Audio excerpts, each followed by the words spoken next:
La ménagère veut le progrès, mais elle ne veut pas la pagaille. Je peux expliquer le logiciel libre en 3 mots.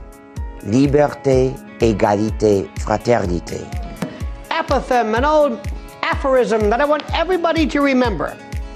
If you're not paying for the product, you are the product. Premier objectif, c'est de développer l'intelligence artificielle et de faire du moteur de recherche Google une authentique intelligence artificielle.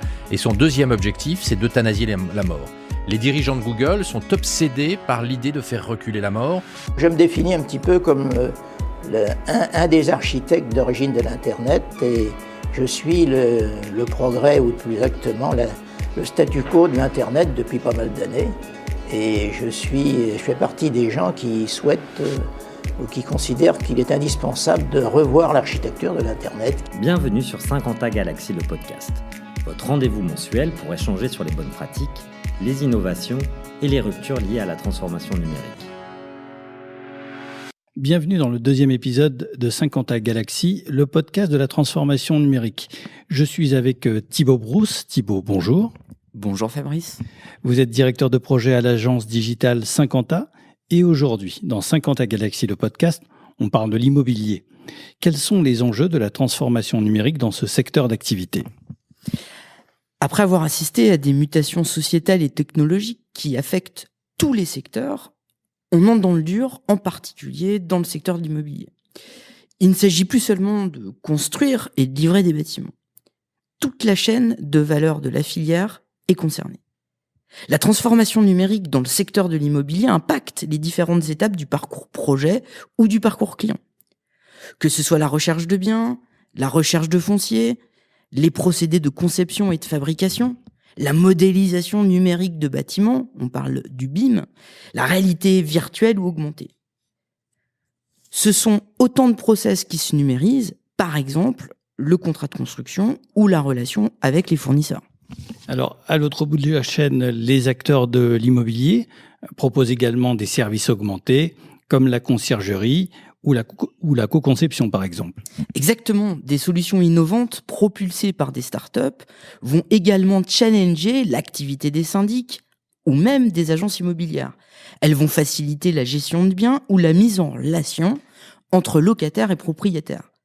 La technologie blockchain va également s'inviter en ce qui concerne la gestion des cadastres ou les smart contracts. N'oublions pas également la maison et la ville intelligente, on parle de smart city ou de smart home, qui allient data et objets connectés. Le secteur de l'immobilier est donc en pleine mutation et de plus en plus d'acteurs l'ont très bien compris. Thibaut, merci et on retrouve tout de suite notre invité.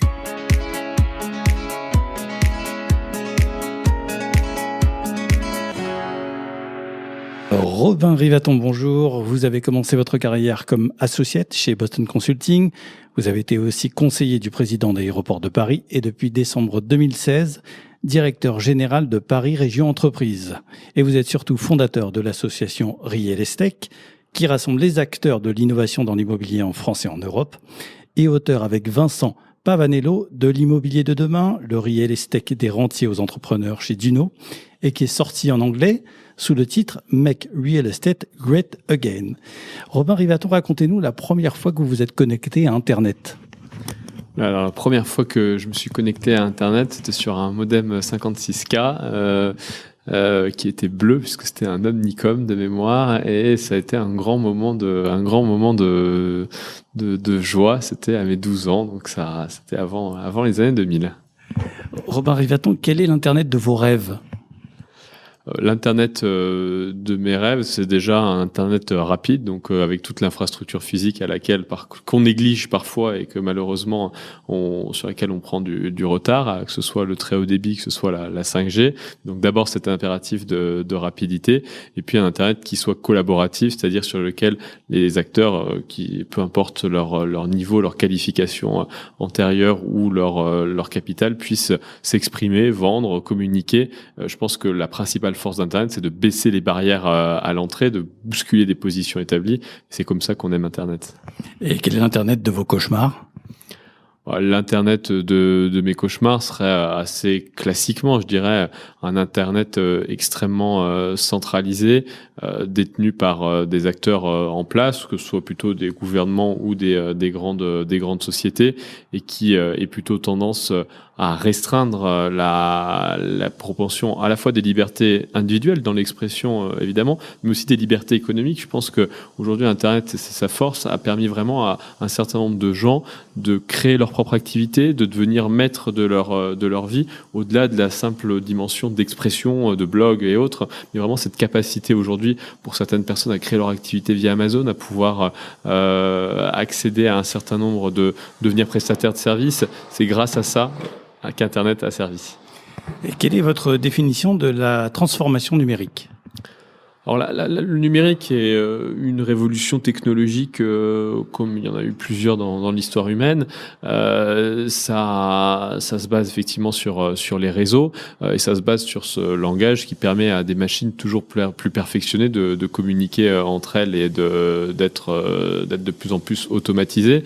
Donc là, la transformation numérique, pour moi, j'ai parfois une différence avec d'autres auteurs, c'est que je pense qu'elle est plus neutre que ce qu'on veut bien en dire, et donc c'est à chacun des acteurs de pouvoir la saisir pour en utiliser, se transformer. Et je pense que les sociétés humaines sont aussi beaucoup plus complexes et beaucoup plus lentes à digérer le progrès technologique et la transformation numérique que parfois on le croit, et que donc les craintes très très importantes qu'on entend parfois sur la fin du travail, sur la disparition ou la dissolution des sociétés liées à cette transformation numérique sont parfois, à mon sens, surexagérées. Et je pense que les sociétés humaines la digèrent lentement, comme elles ont digéré l'électrification, comme elles ont digéré la mécanisation via la machine à vapeur il y a 3 siècles de cela. Et quels sont les enjeux de la transformation numérique pour l'immobilier ? Alors, justement, c'est quand on parlait de lenteur de la transformation numérique, l'immobilier en est malheureusement quelque part un très fort exemple. Je pense que la transformation numérique a d'abord touché ou a d'abord attrapé les fruits les plus faciles à attraper dans l'arbre, pour reprendre une image anglo-saxonne, et qu'aujourd'hui la transformation numérique a pour objectif de changer très concrètement la façon de vivre, la façon de se loger, la façon de se nourrir, la façon de se déplacer, sachant qu'on a quand même des milliards encore d'êtres humains qui sont pas concernés par la transformation numérique que nous on a vécu en Occident, mais que beaucoup d'êtres humains n'ont pas encore vécu, et qu'aujourd'hui elle arrive dans ces secteurs un peu plus du matériel, du hardware, de l'infrastructure lourde. Et c'est là, dans l'immobilier, qu'on attend la transformation numérique. On l'attend parce que il n'est pas supportable que le poids de l'immobilier monte de plus en plus dans le budget des ménages, sans que la qualité des produits qui est offert face à ça, qui est offerte face à cela, ne progresse. Et donc aujourd'hui, la transformation numérique doit nous permettre de faire une meilleure adéquation entre l'offre de bureaux et de logements et les besoins, doit permettre de les construire plus rapidement, doit permettre de mieux les adapter aux usages tels qu'on les connaît. On a des usages qui sont très différents de ceux qu'on avait il y a 40, 50, 60 ans, un siècle, et pourtant on vit dans des bâtiments qui ont cet âge-là, qu'il est très cher de réaménager, de réadapter. Et c'est là où pour moi on arrive à une chose très importante, c'est que la transformation numérique et la technologie seule ne vaut rien. Elle doit se conjuguer avec une action politique extrêmement forte. On parle beaucoup du foncier et du rôle du foncier dans l'immobilier. C'est un élément absolument clé de l'immobilier. Et le foncier est à la main et au pouvoir des politiques, et la transformation numérique joue assez peu là-dessus. Et c'est là où en fait, je n'ai jamais versé dans une vision sur-technophile, sur lequel la technologie est censée tout résoudre. Je pense que c'est la conjonction et la capacité du politique et des individus à saisir ces technologies pour aller dans un sens, pour aller dans une volonté politique. Et cette volonté, aujourd'hui, elle devrait être d'en construire plus pour faire baisser le coût de ces différents bâtiments dans le quotidien des Français ou des citoyens au niveau mondial. Et vous diriez qu'on en est à quel stade comparé aux États-Unis et à l'Asie, par exemple ? Alors, en France, bien évidemment. Comme je l'ai dit, la transformation numérique dans le bâtiment par rapport aux autres secteurs est plutôt en retard par rapport à d'autres secteurs tels qu'on les connaît. Et quand on la regarde d'un point de vue géographique, donc quand on compare l'état d'avancement de la transformation numérique de l'immobilier en France par rapport à des pays comme les États-Unis, la Chine ou le Royaume-Uni, il y a quand même un très fort retard aujourd'hui. Il y a un certain nombre de licornes, ces fameuses entreprises qui valent plus d'1 milliard d'euros, qu'on retrouve aujourd'hui aux États-Unis, qu'on retrouve en Asie et malheureusement qu'on ne retrouve pas en Europe continentale, alors même qu'elles ouvrent des perspectives extrêmement importantes en matière de gain de productivité pour construire mieux, faire mieux correspondre l'offre et la demande, et donc encore une fois baisser le prix de ces produits et des services dans le budget des ménages. Alors, Robin Rivaton, vous avez aussi écrit des ouvrages de nature politique. À votre avis, combien de temps la politique, l'économie, va tenir avec le paradigme de l'ancien monde ? Encore une fois, moi, je n'ai jamais adhéré aux théories qui manichéenne, qui définissait un ancien monde et un nouveau monde. Je pense que la technologie met du temps à pénétrer les sociétés humaines, comme je reprends cet exemple de l'électricité, mais parce qu'il est très parlant, et qu'en fait il est beaucoup plus comparable que ce qu'on croit. L'électrification a pris du temps, il a fallu la domestiquer, il a fallu la diffuser, ça a créé des gains de productivité, ça a déplacé de la valeur énormément dans les sociétés humaines, mais ça s'est fait sur le temps d'1 ou 2 générations, et c'est aussi ça qu'on voit aujourd'hui dans le numérique. Donc il est quelquefois bon qu'il y ait des résistances, qu'il y ait des oppositions à la diffusion de ces technologies, et que si elles venaient, quand on parle des phénomènes de disruption, la disruption, ça peut passer être une très bonne chose pour les investisseurs qui ont investi dans ces sociétés qui disruptent, mais c'est aussi une très mauvaise chose à l'échelle collective. Il faut bien comprendre il faut qu'il y ait du changement, mais que ce changement doit être mesuré, qu'il doit être maîtrisé, qui doit être aussi parfois mesuré d'un point de vue quantitatif, parce que s'il y a des gains de productivité, ça veut dire qu'il y a de la valeur qui est déplacée chez certains acteurs. Il faut être en capacité de la mesurer. Si elle est trop importante, il faut être en capacité de la capturer pour la redistribuer. C'est aussi comme ça qu'ont fonctionné les sociétés humaines. Donc, le fait qu'il y ait encore un ancien monde à côté de ce nouveau monde, moi, ça me semble une très bonne chose. Il y a des secteurs qui semblent réellement très conservateurs, et donc il est aussi de notre devoir de les pousser à faire évoluer, et je dis ça à dessein puisque c'est l'objet de mon action dans le secteur immobilier, mais voir de l'ancien monde à côté du nouveau monde, ça me paraît plutôt une bonne chose. Une dernière question, à votre avis, quels sont les secteurs qui vont se faire ubériser en 2018 et en 2019 ? Si je le savais, j'investirais. Les secteurs qui vont se faire ubériser, je sais pas. Moi, encore une fois, l'ubérisation est un phénomène qui est très particulier, qui correspond à un marché très spécifique. En tout cas, des secteurs qui vont évoluer sous l'impact des nouvelles technologies dans les prochaines années. Comme je le dis, sont plutôt pour moi les secteurs du hardware, qui touchent à des biens essentiels ou des besoins essentiels de la personne humaine. Donc l'immobilier est très concerné. Tout ce qui a trait à l'agriculture, on va avoir l'agriculture notamment avec les fermes urbaines, on va avoir des choses extrêmement importantes qui arrivent dans les prochaines années. Évidemment, la question de l'énergie aussi continue de se poser. Voilà. Et puis après, s'il fallait citer un exemple d'un secteur qui est capable vous parliez d'ancien monde, mais qui est capable de créer des barrières à l'entrée, celui de l'édition, par exemple, un secteur qui est relativement intangible en France, et à un moment se pose évidemment la question de sa capacité à faire face à des mutations. Mais des secteurs qui sont protégés par les lois, protégés par la régulation, il en existe beaucoup, et donc c'est aussi des protections vis-à-vis de cette disruption dont on parle souvent. Robin Rivaton, merci. Merci à vous.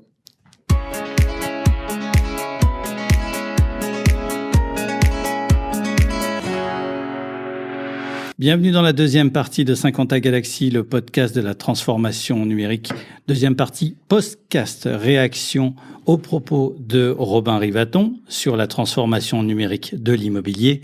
Je suis en compagnie de Robert Vinet, prospectiviste dans la blockchain, de Christophe Ducamp, évangéliste dans l'Indie Web, et de Paul Richardet, agitateur de communauté. Messieurs, vous avez chacun 1 à 2 minutes pour réagir sur la transformation numérique de l'immobilier. Robert Vinet, c'est à vous. Bonjour.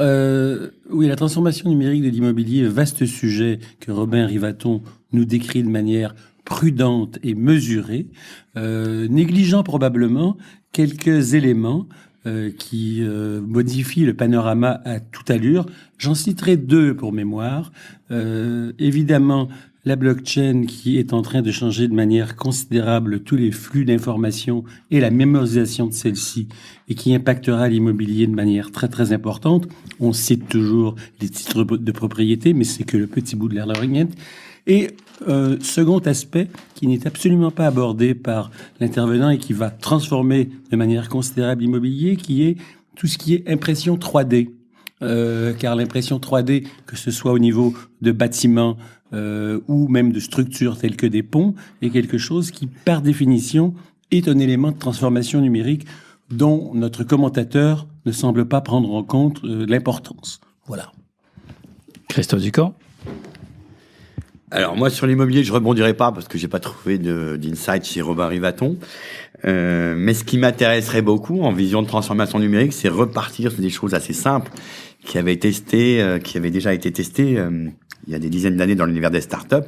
C'est repenser le bâtiment avec l'humain et repartir des fondamentaux qui est si chaque humain sur le territoire, repenser un peu le réseau social du territoire, tout ce qui peut être la dimension de richesse. Et c'est là où peut-être on a des choses à attendre des politiques. Je pense notamment à des choses qu'il doit connaître, qui est le conseil régional de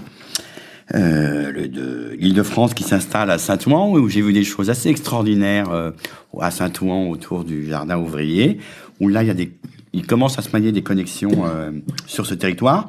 Et j'ai l'impression que là, on pourrait attendre des gestes, du politique en termes de transformation numérique d'un quartier qui est le Grand Paris, des ambitions un petit peu plus fortes pour aider les gens à se sevrer de Facebook et aller vers des choses qui aillent vers quelque chose qui ait du sens et qui puisse construire une richesse sur un territoire et a fortiori une richesse qui ait de la valeur pour le territoire du Grand Paris, par exemple, où il y a tout à inventer au niveau sociologique et où on réinvente des quartiers. Paul Richardet. Oui, alors moi je reste un peu sur ma faim parce que je trouve que il nous promet une révolution, mais on voit pas bien. Il y a pas beaucoup d'éléments qui sont très séquents, qui sont originaux. On nous dit que ça va sauver la planète, mais en fait on s'est rendu compte que le numérique pouvait aussi la détruire, qu'il pouvait faire augmenter les concentrations, le pouvoir centralisé, etc. Donc moi je suis un peu réservé sur soit ils gardent des choses sous le coude, soit on est un peu dans une naïveté. Donc l'immobilier, on le sait, hein, c'est de l'argent en fait. Hein. Il y a des banques qui détiennent de l'immobilier uniquement comme une ligne de bilan. Après, on voit aussi les effets de plus-value. On voit aussi que de plus en plus de gens sont exclus de l'appartement, non pas de maison. On voit aussi le rapport entre le centre et la périphérie, c'est-à-dire que plus on est près du centre, plus c'est cher, mais plus on est près du pouvoir. Bon, tout ça, ils le traitent pas. Alors, moi, je pense qu'il y a un enjeu, et ce que je crains, c'est que, encore une fois, on nous propose quelque chose qui soit un peu gentil, un peu naïf, et puis qu'à un certain jour, il va y avoir une vague terrible qui va arriver de Chine ou de je ne sais pas où, et qui va remettre en cause les rapports de force et les modèles économiques. Et dans son interview, je vois pas bien par où ça va venir. Nicolas Bermond, directeur de l'agence 50A. Bon, je me permets. Donc moi je trouve ce qui est intéressant chez Robin Rivaton, c'est il dit que la technologie met du temps à pénétrer les sociétés humaines. Et je pense que cette réflexion on a des prospectivistes en face de nous, mais cette réflexion en fait de dire que finalement ça va pas aussi vite que ce qu'on peut voir à l'étranger, etc. Donc ça c'est quand même assez intéressant.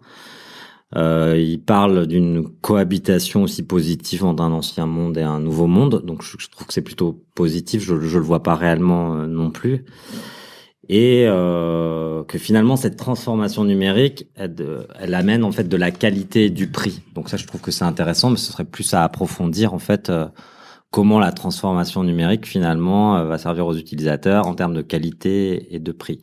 Guillaume Berger, je suis fondateur de karmapolis.io, qui est un réseau social éthique, utile et solidaire. Moi, la question que je me pose quand on parle de transformation numérique, mais dans le secteur de l'immobilier comme dans d'autres secteurs, c'est le souci de voir si cette transformation numérique ne va pas profiter à quelques géants qui derrière vont dominer le monde, s'asseoir sur les données, s'asseoir sur, on le voit bien avec les scandales aujourd'hui qui secouent le web. Et ce que je pense dans un secteur aussi sensible que l'immobilier, c'est qu'il est essentiel que cette transformation numérique profite aux consommateurs. et de façon générale profite à tous. Et en cela, c'est quelque chose que je n'ai pas entendu dans le discours de Robin Rivaton, qui effectivement est plein de belles envolées sur ce que sera le marché de la transformation numérique dans l'immobilier de demain. Mais quid de ce rapport de force qui se constitue entre des entités monopolistiques et derrière des consommateurs à la traîne qui payent les loyers, comme vous le faisiez remarquer tout à l'heure, toujours plus cher, dans des environnements toujours plus complexes. On parlait de l'accès au logement, c'est une vraie problématique aujourd'hui. Et pour ma part, je pense que au-delà juste de la transformation du secteur, je pense que des acteurs doivent intervenir pour que l'information arrive, l'information juste, l'information transparente arrive jusqu'au consommateur pour lui permettre d'aiguiller au mieux ses choix dans un marché qui devient de plus en plus complexe et de plus en plus inatteignable. Et vous parliez tout à l'heure de volonté politique, et si effectivement sur la volonté politique c'est un enjeu, la volonté politique elle doit être sur l'aide aux consommateurs. Deuxième round de notre podcast et on commence avec Paul Richardet. Bon, alors sur l'immobilier, c'est vraiment c'est la brique et le mortar, hein. Donc c'est presque l'antinomie du numérique. Moi, il y avait une question qui m'intéressait, qui est un peu la tarte à la crème du moment, c'est les données, les data, les fameuses data. C'est-à-dire qui va avoir les données et qui va être capable de les traiter, de les utiliser, et notamment dans le cadre du marché, parce que l'immobilier, c'est un marché. Et donc, je trouve que là, c'est des questions qu'on pourrait se poser. C'est effectivement si par exemple, si on sait que tous les gens vont déménager après les vacances, qu'ils veulent aller dans tel et tel type d'endroit, on peut avoir des poussées de l'immobilier qui seront peut-être plus importantes. De la même manière que quand il y a une grève, le prix de Uber est multiplié par 2,5. Qu'est-ce qui se passe? Bon, voilà. Donc moi, ce qui m'intéresserait, c'est d'avoir un questionnement peut-être plus économique, en fait, et d'utiliser les données des personnes, d'utiliser les données de l'immobilier pour mieux comprendre ce marché, voir s'il y a des effets de perversion d'ailleurs, s'il y a des effets de monopole, et de peut-être de rendre leurs droits aux utilisateurs. Alors moi, Paul, je vais peut-être rebondir, parce que pour des choses concrètes sur cartographier un peu le territoire, le truc dont je rêverais, et j'ai toujours pas trouvé vraiment concrètement, c'est si demain je veux acheter un logement, j'attends un bébé, etc. Est-ce qu'il existe des cartes, des indicateurs de pollution, des nuisances sonores, etc. Donc ça, c'est les premiers trucs qui sont assez faciles à produire au niveau local. Et puis après, je reste toujours sur mon dada indie web, qui est la richesse sociale d'un territoire, outre le fait que le terrain il est favorable aux nuisances sonores, encombrements et toutes ces open data territoriales que je puisse concrètement délivrer et distribuer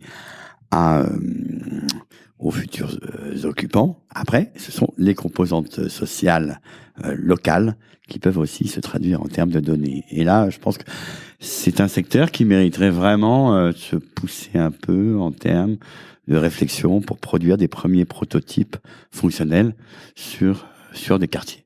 Mes camarades ont globalement élevé le débat. Et moi, j'aimerais quand même me remettre dans la ligne de ce que l'on a entendu en 12 minutes, qui est que Robin Rivaton, dans sa description de la transformation numérique de l'immobilier, est, je considère, conservateur, je l'ai manifesté tout à l'heure, mais il a le bon goût d'être en alerte et de dire qu'il ne sait pas où ça viendra, mais ça viendra, et de regretter que la transformation numérique du secteur se passe de manière trop lente. Et là, bien évidemment, il y a cette transformation numérique, elle doit s'accélérer, mais on doit lui saupoudrer très exactement, probablement, ces réflexions autour du data et autour du local, pour reprendre les brillantes descriptions que vous nous en avez faites. Là où je rejoins là où je rejoins Robin Rivaton, c'est sur cette transformation numérique, qui est effectivement nécessaire. Parce qu'il y a une attente réelle aujourd'hui. Ce qui est clair, et même pour un néophyte comme moi, c'est que le système ne fonctionne pas. Ces loyers qui n'en finissent plus d'exploser, la gentrification, l'activité économique dans les quartiers qui périclitent. Aujourd'hui, le numérique et la transformation numérique de l'immobilier représente une belle promesse sur tous ces sujets. Imaginons que demain, on ne choisisse plus un appartement en fonction de sa taille, mais en fonction du quartier, des écoles, des services qui sont à proximité. Tout ça, c'est une promesse que le numérique peut résoudre et on peut proposer de nouveaux modèles là-dessus. Et s'il y a disruption, j'aime pas ce mot, mais s'il y a disruption sur ce secteur-là, je pense qu'elle viendra, elle réussira à partir du moment où elle arrive à servir les intérêts du consommateur. Juste un petit mot pour conclure, pour remercier en fait tous nos chroniqueurs pour ce podcast. On rappelle le modèle, un podcast où on fait une interview en fait d'un acteur de la transformation numérique de son secteur. Et l'idée est de faire 2 minutes qui sont un petit peu divergentes et 2 minutes convergentes pour avoir une sorte de réflexion collaborative pour faire avancer le sujet de la transformation numérique. Ce que je peux vous dire, c'est qu'on se retrouve le 2 mai pour un nouveau podcast et un nouveau postcast. Merci à tout le monde. Merci d'avoir suivi le 2e épisode de 50 à Galaxy, le podcast de la transformation numérique. Pensez à vous abonner pour télécharger gratuitement et automatiquement les prochains épisodes sur votre smartphone et rendez-vous le 2 mai prochain.